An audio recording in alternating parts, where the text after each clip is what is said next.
معاف کیجیے، اب آپ کی حفاظت میری ذمہ داری ہے۔ آپ کہاں جانا چاہتی ہیں؟ ہمارا مکان دروازے کے قریب ہے، اگر اجازت ہو تو میں وہاں تک آپ کے ساتھ جاؤں گا۔ یوسیپیہ نے فاتحانہ انداز سے عاصم اور فستانیہ کی طرف دیکھا اور اپنے گھوڑے کو ایڑ لگا دی۔ ایرانی افسر اور اس کے چند سپاہی ان کے ساتھ بھاگ رہے تھے۔ کوئی 50 قدم کے فاصلے پر دروازے سے گزرتے ہی انہیں چند ایسے سپاہی دکھائی دیے جن کے لباس ایرانیوں کی بجائے عربوں سے ملتے تھے۔ یہ لوگ 3 چیختی چلاتی عورتوں کے بال پکڑ کر گھسیٹتے ہوئے ایک مکان کے اندر لے گئے اور فستانیہ اور اس کی ماں کچھ دیر اپنے گھوڑے روک کر ان کی جگردوز چیخیں سنتی رہیں۔ بالآخر یوسیپیہ نے ایرانی افسر سے مخاطب ہو کر پوچھا، یہ لوگ کہاں سے آئے ہیں؟ اس نے جواب دیا، یہ حیرہ، نجد اور یمن کے قبائل سے تعلق رکھتے ہیں اور ہمارے حلیف ہیں۔ تم ان مظلوم عورتوں کی مدد نہیں کر سکتے؟ ایرانی افسر نے جواب دیا، جناب، ہمارے سپہ سالار کی طرف سے انہیں پوری آزادی ہے۔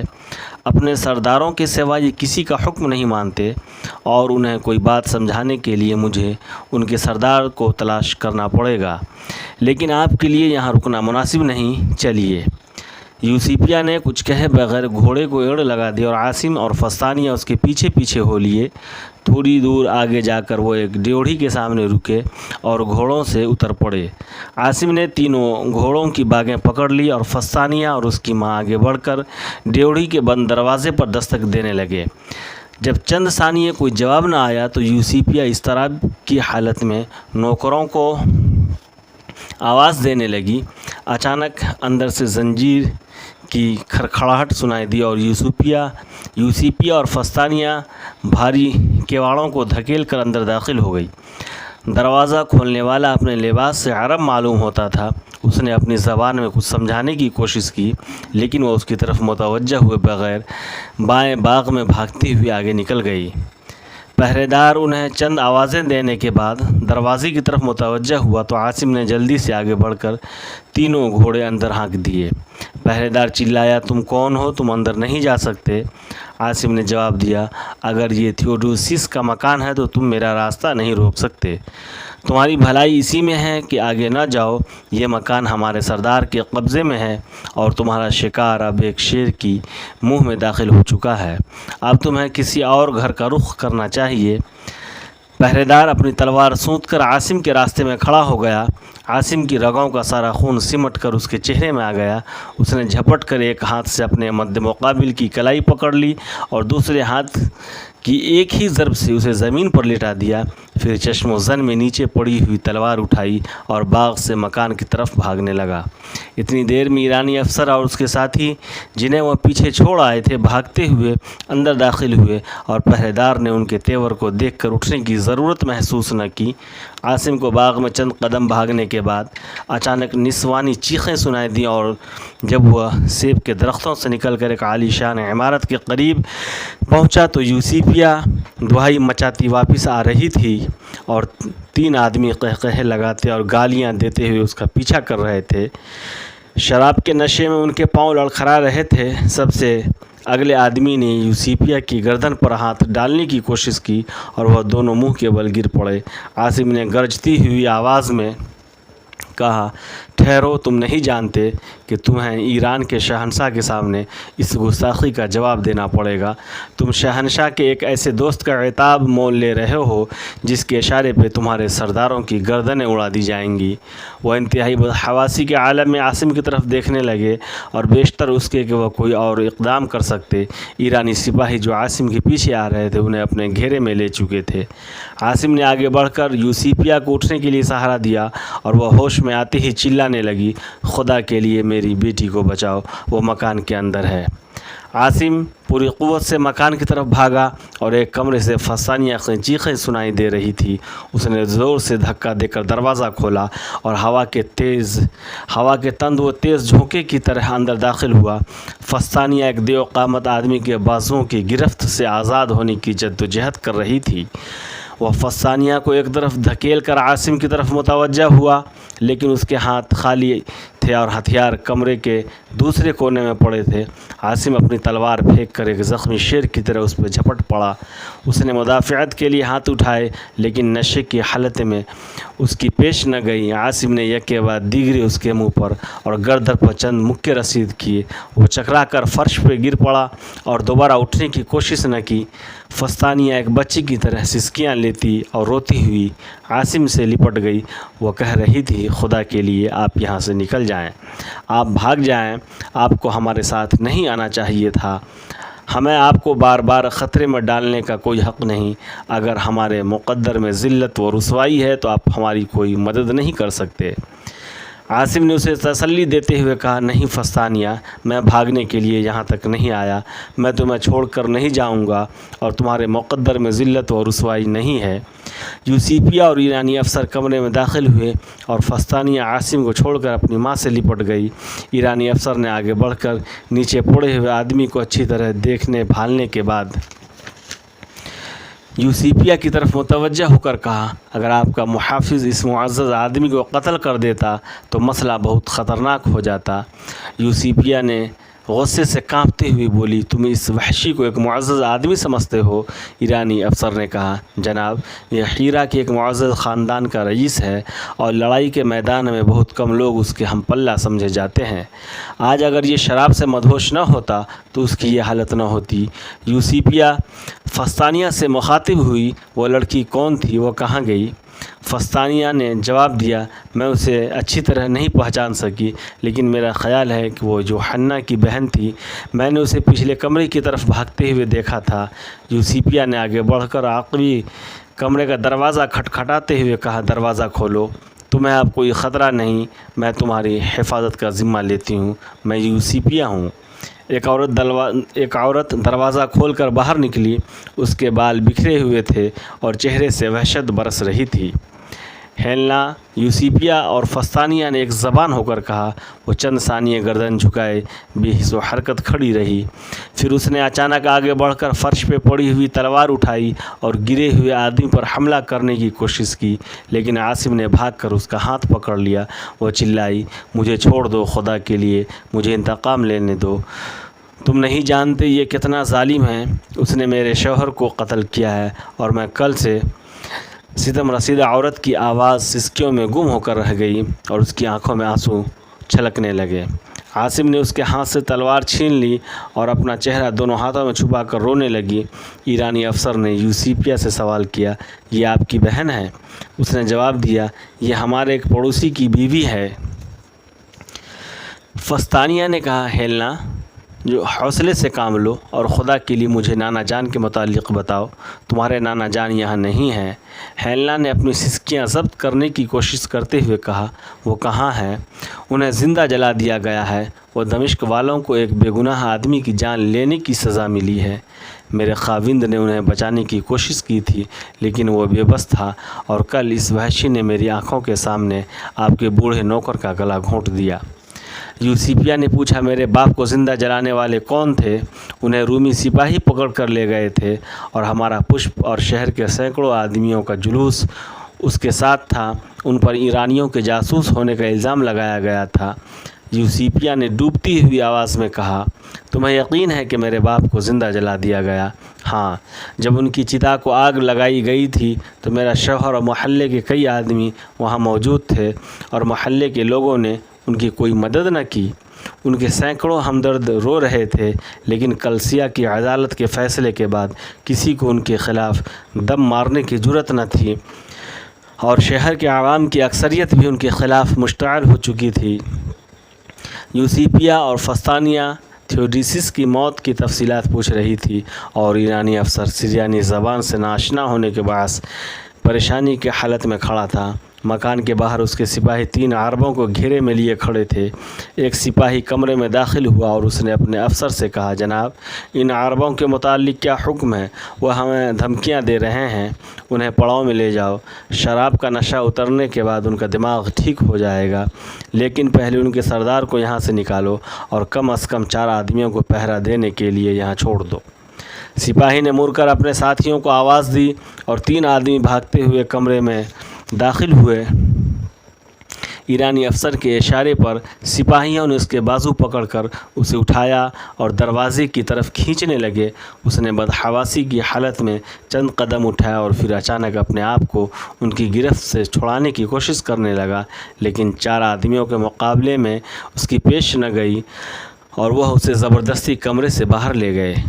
ایرانی افسر نے یوسیپیا سے مخاطب ہو کر کہا، یہ عرب سخت مزاج ہوتے ہیں، لیکن یہ شخص دوبارہ آپ کو پریشان نہیں کرے گا۔ تاہم موجودہ حالات میں آپ کا گھر محفوظ نہیں، اس لیے جب تک آپ یہاں ہیں میرے سپاہی آپ کے دروازے پہ پہرا دیں گے۔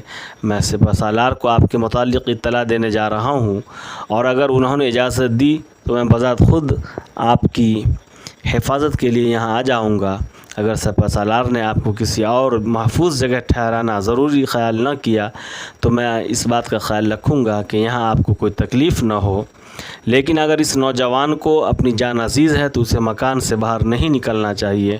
میرا خیال تھا کہ یہ کسی لخمی یا تمیمی دستے کا آدمی ہوگا، لیکن یہ تو کوئی اجنبی معلوم ہوتا ہے۔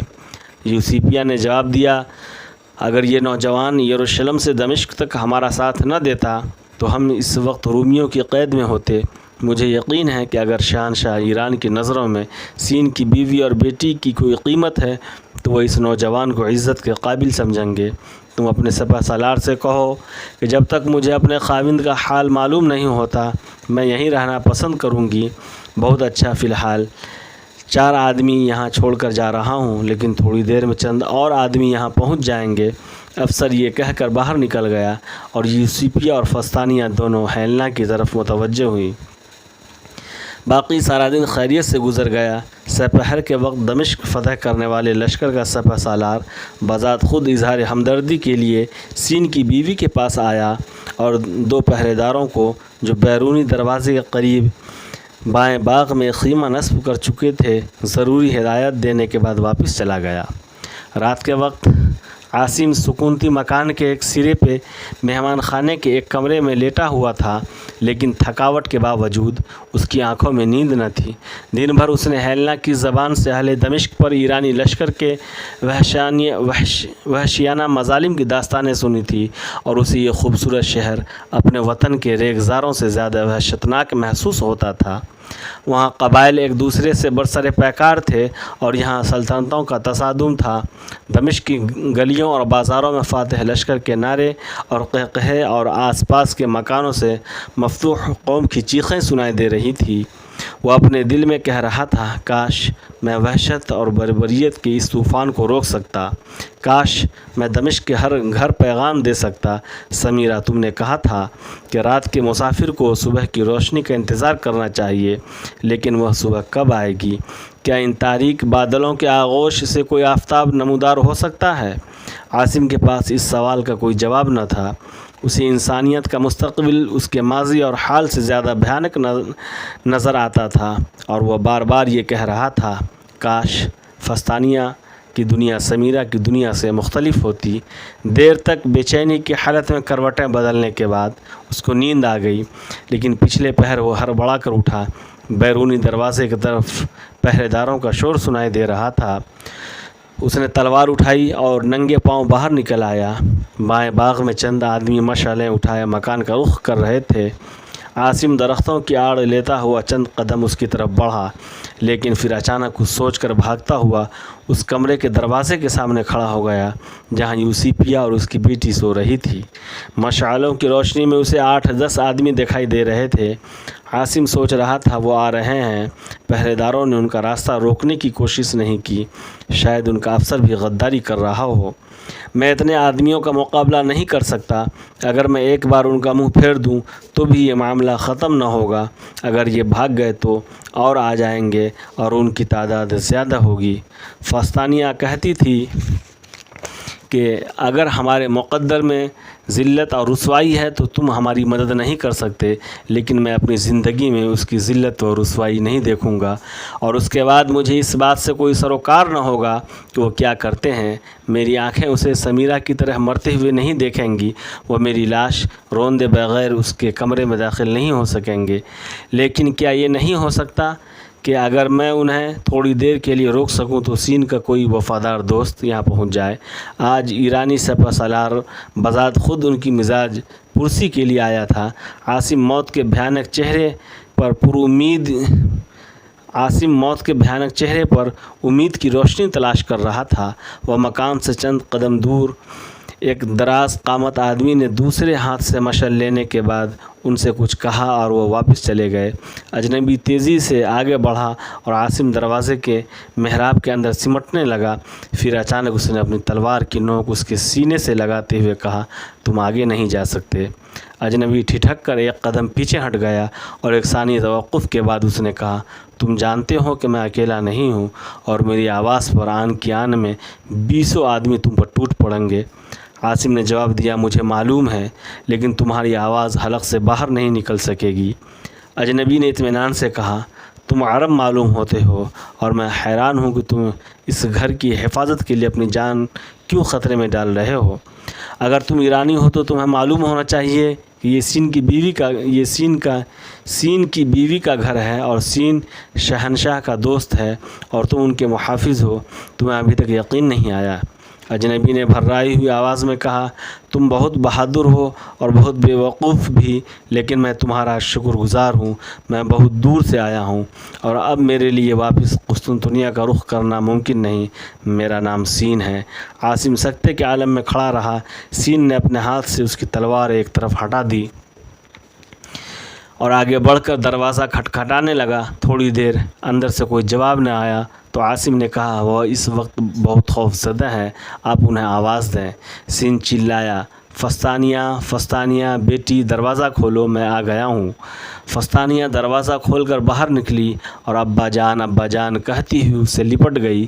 سین نے مڑ کر عاصم کی طرف دیکھا اور کہا، اب تمہیں اطمینان ہونا چاہیے کہ پہرے داروں نے مجھے تمہارے متعلق بتا دیا تھا، لیکن مجھے یہ توقع نہ تھی کہ تم اس وقت دروازے پر کھڑے ہوگے۔ جاؤ اب آرام کرو۔ عاصم مہمان خانے کی طرف چل دیا۔ اگلے دن دیر تک عاصم کو سین سے دوبارہ ملاقات کا موقع نہ ملا۔ وہ کبھی استبل میں جا کر اپنے گھوڑے کو دیکھتا اور کبھی بائیں باغ میں ٹہلنا شروع کر دیتا۔ مکان کے محافظ اس کے ساتھ ادنیٰ خادموں کی طرح پیش آتے تھے۔ دوپہر کے وقت وہ اپنے کمرے میں لیٹا ہوا تھا۔ اچانک فستانیہ اندر داخل ہوئی اور وہ اٹھ کر بیٹھ گیا۔ فستانیہ نے کہا، آج میں بہت دیر سوئی ہوں۔ امی اور ابا جان ابھی بیدار ہوئے ہیں۔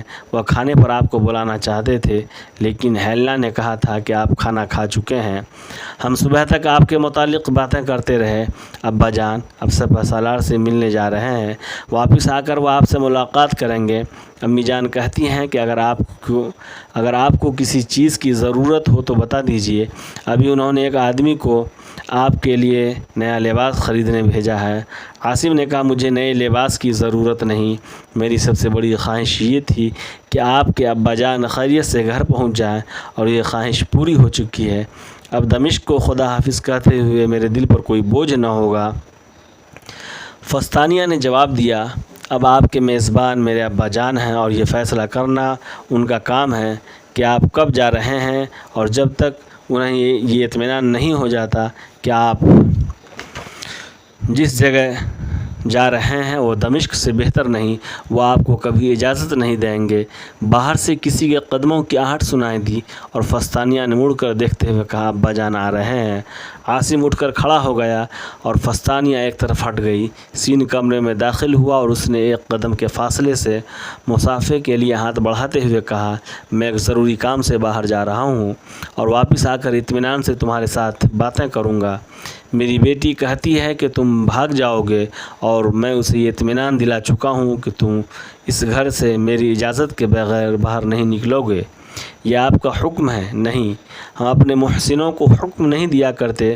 فستانیہ، میری غیر حاضری میں تمہیں اپنے مہمان کا خیال رکھنا چاہیے۔ سین نے عاصم کے کندھے پر تھپکی دی اور مسکراتا ہوا باہر نکل گیا۔ شام کے وقت عاصم اپنے کمرے کے باہر ٹہل رہا تھا۔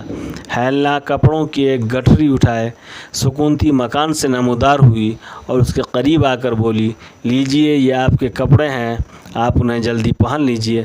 فستانیہ کے ابا جان آپ کا انتظار کر رہے ہیں۔